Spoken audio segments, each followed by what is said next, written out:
করো না ওকে চালাক বাঙালি তাড়াতাড়ি একটা উত্তর দিয়ে দেন।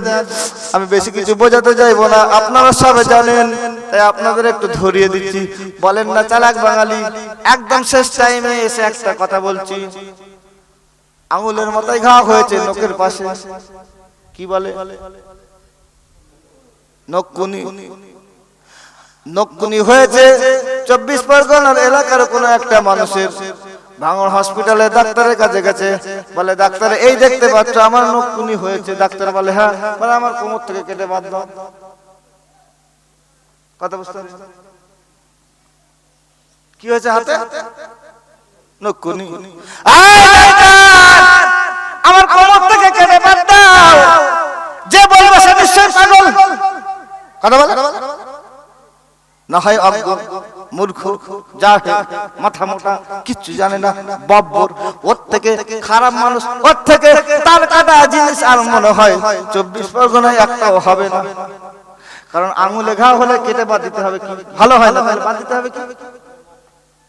আঙুলের মাথা বাদ দেবে। ফুরফুরে বলুন অমুক সাহেবকে ভালো লাগে না, ওই ভাইজানকে ভালো লাগে না, ওই হুজুর এই কথা বলে ভালো লাগে না, তা বাবা ওইটার কেটে বাদ দাও। দরবার কেন ছাড়তে যাচ্ছ? কথা ঠিক কি না? কথা ঠিক বললাম না ভুল বললাম? কারণ ফুরফুরের আল্লাহর ওলিরা আছে, জামানায় ছিল, আজও আছে বাবা। ভালো করে বলেন, খেয়াল করেন। তবে একটাই করে এখানে ধরিয়ে দিয়ে যায়। এইবারে একটা নাম ধরে বলি, ফুরফুরা শরীফের আব্বাস ভাইজানের নাম শুনেছেন? কেউ কেউ হয়তো অন্তর দিয়ে ভালোবাসেন, কেউ কেউ আবার অন্তর দিয়ে ঘৃণা করেন হয়তো। তবে আশা করি ঘৃণা করেওয়ালা মানুষ নাই। ভাইরা বাবাজিরা ভালো করে বুঝুন, খেয়াল করুন, লক্ষ্য করুন। একটা কথা বলি, অনেকে বর্তমান সময়ে ফুরফুরা শরীফের আওলাদদের বলে আওলাদে রাসূল নয়, আওলাদে মুনাফিক। কি বলে? ছি ছি, বলছে আওলাদে মুনাফিক। নাউজুবিল্লাহ, সবাই বলেন নাউজুবিল্লাহি মিন যালিক। কি বলছো তুমি? তুমি কি বলছো? তোমার কি একটু হুঁশ আছে? আমি বলছি আওলাদে রাসূল নয়, আওলাদে মুনাফিক। তোমার কি একটু হুঁশ আছে? কোন খুন ওইটা? ওই খুনটা পিছন দিকে যেতে যেতে যেতে যেতে আমার রাসূলুল্লাহর কাছে পৌঁছে যায়। কথা ঠিক কি না? তুমি এখানে গাল গাল, তোমার ভালো লাগে না? আরে তুমি যদি হক, তুমি যদি ভালো ব্লাডের মানুষ হয়ে থাকো, তাহলে তুমি বাপের বেটা থাকলে তুমি সামনে সামনে গিয়ে কথা বলবে। কথা ঠিক কি? আমি তো বলবো তোমার থেকে ওই ছেলেটা আরো ভালো, যে কাজ দিয়ে যে লাঠি নিয়ে ভাইজানকে মারতে গেছিল, তোমার থেকে আরো ভালো। সে দুশ্মনী করেছে সামনে সামনে গিয়ে, তোমার পিছনে ওই মুনাফিকে কথা বলে। ভালো না লাগে সরে যা, গাল দিয়ে নিজেকে ধ্বংস করতে যেও না বাবা। ইসলামের বড় শত্রু হলো কাফের নয়, আবু জেহেল না, মুনাফিক আব্দুল্লাহ ইবনে উবাই। ও সবথেকে বড় মুনাফিক। আর বেশি আবু জেহেলের থেকে বড় কঠিন জাহান্নামে থাকবে ওই যে মুনাফিক আব্দুল্লাহ ইবনে উবাই। ভালো করে বুঝুন। তাহলে আমি আপনাকে বলতে চাচ্ছি এইটা, আপনার ভালো লাগছে না? সরে যান। কি আপনার হাতে পায়ে জোর করে ফুরফুরা হুজুর এসে পাটা দিয়ে দিন, একটু তেল দিয়ে মালিশ করে দিয়ে আমার বাড়ি যাস, আমার দরবারে যাস বলে যায়। কারণ জোর করে হাতে পায়ে ধরে না, তাহলে তুমি কেন আওলাদে মুনাফিক বলতে যাবে? আর তোমার আমার বংশের পিছনে ভোটার লিস্টটা নিয়ে আসো, লিস্ট নিয়ে আসো। আমার আব্বা মুসলমান, আমার আব্বার আব্বা মুসলমান, তার আব্বা মুসলমান, আমার দাদু মুসলমান, এইভাবে পিছনে খুঁজে 2টা 4টে পার হয়ে যাবে। তারপরে এবার চোখ নিয়ে হরিপদে ব্যান্ডওয়ালা বেরিয়ে যাবে। কথা ঠিক কি? যে জগন্নাথ বাবা বেরিয়ে যাবে। আর তুমি যাও না আব্বাস সিদ্দিকীর বংশের দিকে যাও। আব্বাস সিদ্দিকী ভাইজানের আব্বার নাম আলী আকবর সিদ্দিকী, ওনার আব্বার নাম আশিকে রাসূল জানো। আজ এতক্ষণ করছিলাম ছোট হুজুর কেবলা, এনার আব্বার নাম মুজাদ্দিদ জামান আমিরে শরিয়ত বাবা হুজুর পীর কেবলা রহমাতুল্লাহ আলাইহি, পীর আবু বকর রহমাতুল্লাহ আলাইহি। এনার আব্বার নাম আব্দুল মুক্তাদির সিদ্দিকী রহমাতুল্লাহ আলাইহি। এর সন্তান পুরুষ ছিল হাজী মুস্তাফা মাদানী, মেদিনীপুরে শুয়ে আছে। ভাইরা বাবাজিরা, এরকম পিছন থেকে লক্ষ্য করে দেখতে দেখতে দেখতে দেখতে একটা সময় আবু বকর রাদিয়াল্লাহু তাআলা আনহুর কাছে পৌঁছে যাবে। এটা আবু বকর রহমাতুল্লাহ আলাইহি, আর ওটা রাদিয়াল্লাহু তাআলা আনহু। মানে আল্লাহ যার উপরে রাজি, তিনিও আমার আল্লাহর উপরে রাজি। জোরে বলো। কে ছিল? আবু বকর রাদিয়াল্লাহু তাআলা আনহু কে ছিল? কে ছিল বলেন? আল্লাহর নবীর প্রথম খলিফা আবু বকর রাদিয়াল্লাহু তাআলা আনহু। ছোট্ট কন্যা নাম ছিল মা আয়েশা রাদিয়াল্লাহু তাআলা আনহা। আমাদের আম্মা জান মানে আল্লাহর নবীর স্ত্রী ছিল, আল্লাহর নবীর স্বামী ছিল।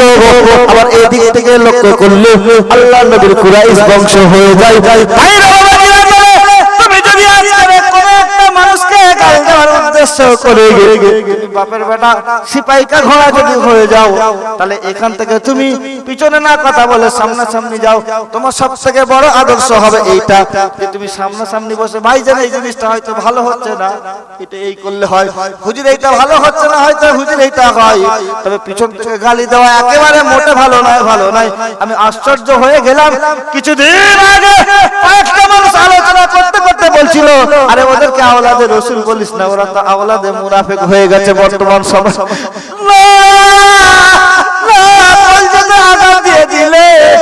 প্রত্যেকে তুমি যদি আমাদের মেরে দিতে আমরা মৃত্যুটা সহজে গ্রহণ করতাম। তুমি আজকে একটা আওলাদকে গালি দিতে গিয়ে তুমি কি জানো পাঁচ হুজুর কেবলাকে গালি দিয়ে বসেছে, কথা ঠিক কি না? আমার দাদাকে শুধু গালি দাও না, তুমি আমাদের আয়েশাকে গালি দিলে, আমার নবীকে তুমি গালি দিয়ে বসলে, আওলাদে মুনাফিক বলে আবু বকর রাদিয়াল্লাহু তাআলা আনহুকে গালি দিলে। না ভাইজান, করো না, করো না। দুটো হাতে ধরে বলি, পায়ে ধরে বলি, এরকম করো না, করো না। ভালো না লাগলে সরে যাও, সঠিক পরামর্শ থাকলে সামনে গিয়ে বলো, তোমাকে কেউ সেখানে মারধর করবে না। ভাইরা বাবাজিরা, তাহলে একটাই জিনিস আজকে আমরা শিক্ষা নিলাম এইটাই, যে আমাদের ঈমানটা ঠিক রাখতে হবে, আমাদের একটু আদবী মানুষ হতে হবে, আল্লাহর ওলিদের সহবতে বসতে হবে। আল্লাহর ওলিদের সহবতে থাকলে একটা দিন আমার আল্লাহ আমাদের ঈমানদার হিসেবে কবুল করে, আমার আল্লাহ আমাদের খাতিমা বিল খায়র নসিব করে দেবে। আর একটু জোরে বলেন সুবহানাল্লাহ। ভাইয়া বাবাজি, আমার মুসলমান ছেলেরা, আর দুটো কথা বলবো, শেষ করে দেবো এক্ষুনি। আমি কি বলবো? দুটো কথা বলবো।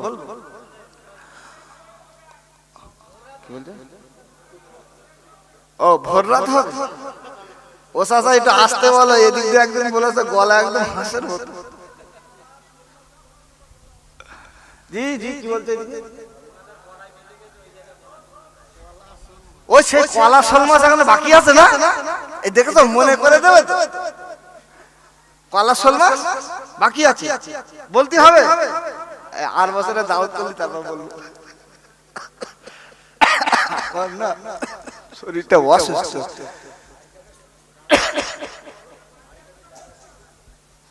সব বলবো, সব বলবো, একদিনে সব অত হয় না। টানা দিন দেখি বসে বাবা বাবু বলবো, একটু একটু পরিবেশ আমার ঠিক রাখতে হবে, পরিবেশ ঠান্ডা করে চুপচাপ থাকে বাবু। তাহলে বলছিলাম কি কথা, ওই ওই শোল মাছের কলা ভুলে গেছিলাম তো। হ্যাঁ বাবু, এটা একটু বলেন বাবু। তাহলে কোন জায়গার দিকে মৌলানা যাচ্ছিল? বাদুড়িয়া এলাকার দিকে মৌলানা। ভাইরা বাবাজিরা, মুসলমান ছেলেরা, নবীর উম্মত উম্মতানে, ওই দুটো মাওলানা এমন অবস্থায় ফুরফুরা শরীফে পৌঁছে গেল। ফুরফুরা শরীফে পৌঁছে গিয়ে লক্ষ্য করে দেখে ফুরফুরাতে মুজাদ্দিদ জামানের আওলাদ, বাংলা আসামের পীর, পীর মুফতি আজম ইসলাম হুজুর বসে আছে। আর এই দুটো মৌলানা মানুষ তো ফুরফুরা নাম শুনেছে, মেজো হুজুর কেবলা নাম শুনেছে, কিন্তু মেজো হুজুর কেবলাকে জীবনে দেখে, মেজো হুজুর কেবলাকে জীবনে দেখে। মেজো হুজুর কেবলা কি ওদের বাড়িতে কোনো জিনিস একবেলা খেয়ে গেছিল না? তাও তো ভাইরা বাবাজিরা, মুসলমান ছেলেরা, আমার সময় ঠিক দুপুর বেলায় গিয়ে পৌঁছালো।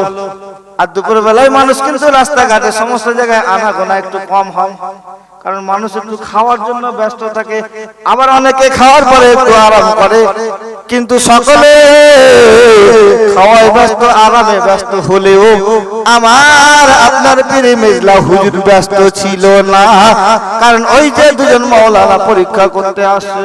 ভাইরা বাবারা, মুসলমান ছেলেরা, মেজো হুজুর কেবলা সাইফুদ্দিন হুজুর কেবলা থাকতেন, ওই যে হুজুর কেবলা বসে আছেন, এমন সময় দুটো মাওলানা এসে শুধু এদিক ওদিক এপার ওপার এদিক ওদিক হাঁটাহাঁটি করে। মেজে হুজুর কেবলা সঙ্গে সঙ্গে আওয়াজ দিয়ে বলেছিল, ওগো বাদুড়িয়ার মাওলানা, তোমাদের মেজে হুজুর এখানে বসে আছে। ওর আর শোল মাছ আর কলা লাগবে বলে মনে হচ্ছে, ও যা পেয়েছে ওখানে হয়ে গেছে। দুটো মাওলানা মানুষ বুঝতে হয় না, শিক্ষিত মানুষ। এইখানে ভালো করে বুঝুন, একজন মানুষ ডাক্তার হলো, ডাক্তার হয়ে গেল, এখন ডাক্তার হলো, সার্টিফিকেট পেল, সার্টিফিকেট নিয়ে এইবারে চলে গেল বাড়িতে, এলো হসপিটালে ডিউটি পড়েছে। ভালো করে বুঝুন, খেয়াল করুন, ওই মানুষটা অপারেশন থিয়েটারের ভিতরে কিন্তু কাটাকাটি করতে দেবে না। শুধু ডাক্তার হলে হবে না, কাটাকাটি করার জন্য আবার তোমাকে আলাদাভাবে প্র্যাকটিস করতে হবে। কথা ঠিক কি না? প্র্যাকটিস করতে হবে তো। মাওলানা হলে শুধু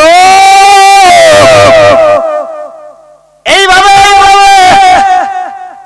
আল্লাহ মাহবুব বান্দাদের তোমার কথাই মানুষ ঈমান ফিরে পাবে, তা হবে না, হবে না। আপনাকে আল্লাহর ওলিদের সাহাবতে যেতে হবে, তার মানে কাটাকাটি করা শিখতে হবে। এই যে কাটাকাটি মানে আবার উল্টো পাল্টা ভাববেন না বাবা, এই তোর মারতে যেতে বলছি না, ডাক্তারদের ফর্মুলার কথা বলছিলাম। বাইরে বাবা ছিল, তার মানে আপনাকে ইলমে বাতিনের শিক্ষাটা নিতে হবে। ওই শিক্ষিত মানুষ আলেম দুটো ছিল, আর বুঝতে অসুবিধা হয় নাই। হুজুর আমরা এসেছিলাম একটু পরীক্ষা করার জন্য, কারণ আমরা কোনোদিন আপনাকে দেখি নাই, তাই আপনি খুব ভালো করে জানবেন। হুজুর আপনি তো জানেন আল্লাহ বলেছে, বান্দারা তোমরা ভালো করে জেনে বুঝে গ্রহণ করবে, তা আমরা একটু জানার জন্য আপনার খোঁজ নিতে আসছিলাম।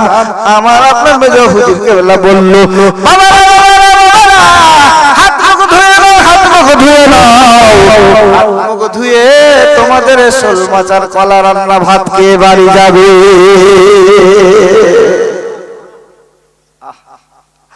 মাওলানা দুটো আবার একে অপরের মুখের দিকে দেখে, কি ব্যাপার রে? এ বলে কি ব্যাপার? আমি জানিনি। বলে তুই তো বলেছিলিস কলার শোল মাছ যেন রান্না থাকে, তুই জানিস কি? বলছিস জানলে আমরা দুজন যখন বাড়ি থেকে বেরোলাম, আমরা মনে মনে একে অপরের সাথে আলাপ আলোচনা করেছিলাম, যদি সত্যিকারের পীর হয়। আমরা তো জানি যারা হাক্কানি আলেম হয়, যারা আল্লাহর হয়ে যায়, যারা আল্লাহর হয়ে যায়, ওই মানুষটার ক্ষমতা নাই। বলে আপনি যদি আল্লাহর হন, বলে আপনি তো আমাদের সমস্ত কিছু আমাদের চাপ, আমরা যে আশাগুলো করব, আমরা যা আপনার কাছে চাইবো, আমার আল্লাহ তো ইলহামের মধ্যে আপনাদের জানিয়ে দিতে পারে। আমরা একটু পরীক্ষা করে তাই বলা বলি করেছিলাম। হুজুর বলে, বাবারা চিন্তা করো না, আমি তোমাদের পীর, আমি মেসনা হুজুর তোমাদের উপরে রাগিত হইনি। বাবা আমার একটু মেহমানদারির সুযোগ করে দাও। বাবা খাওয়া দাওয়া করে ফুরফুরা শরীফটাকে চিনতে চিনতে বাড়ি যাবে, চিনে নিয়ে বাড়ি যাবে। ভাইরা বাবা যে হুজুরের হাতে হাত দিয়ে বাত হয়েছিল, কিতাবের মধ্যে লেখা হলো ওই আলেম দুটো বড় বড় হাক্কানি আলেম দুনিয়া থেকে বিদায় নিয়েছিল। আর একটু জোরে বলেন না সুবহানাল্লাহ। এইবারে আসেন মুসলমানের ছেলেরা, তাহলে একজন মাওলানা সাহেব হুজুর কেবলার হাতে হাত দিয়ে শিক্ষা নিয়ে ভালো আলেম হয়ে গেল, আর আমরা তো সেই হুজুরের পায়ের নখেরও যোগ্য নয়, ধুলানোর যোগ্য নয়। বাবা তারা আল্লাহর ওলি ছিল, তবে আমরা ওই রকম হইনি। আমরা অত বড় আল্লাহর ওলি নাই, অত বড় ইলম আমাদের নাই, আমরা প্রত্যেকে গুনাহগার। তবে এইখানে আল্লাহর ওলিদের সাহাবাতা থেকে আমার আল্লাহ আমাদের ওই সমস্ত আল্লাহর ওলিদের সাথে, আমার বাবাদের সাথে আমার আল্লাহ হাসর আমাদের নসিবে লিখে দেয়। আর একটু জোরে বলেন না সুবহানাল্লাহ। আল মদিনা ট্যুর এন্ড ট্রাভেলসে আপনাকে স্বাগত। বিশ্বস্ত প্রতিষ্ঠান অভিজ্ঞ মুআল্লিমের অধীনে সঠিকভাবে হজ করতে চান? পবিত্র মক্কা মদিনায় ইসলামের ঐতিহ্যবাহী নিদর্শন পরিদর্শন ও জিয়ারত করতে চান? তাহলে আর দেরি নয়। আল মদিনা ট্যুর অ্যান্ড ট্রাভেলসে হজ ও ওমরার অগ্রিম বুকিং চলছে। আজই যোগাযোগ করুন স্ক্রিনে দেওয়া এই নাম্বারে।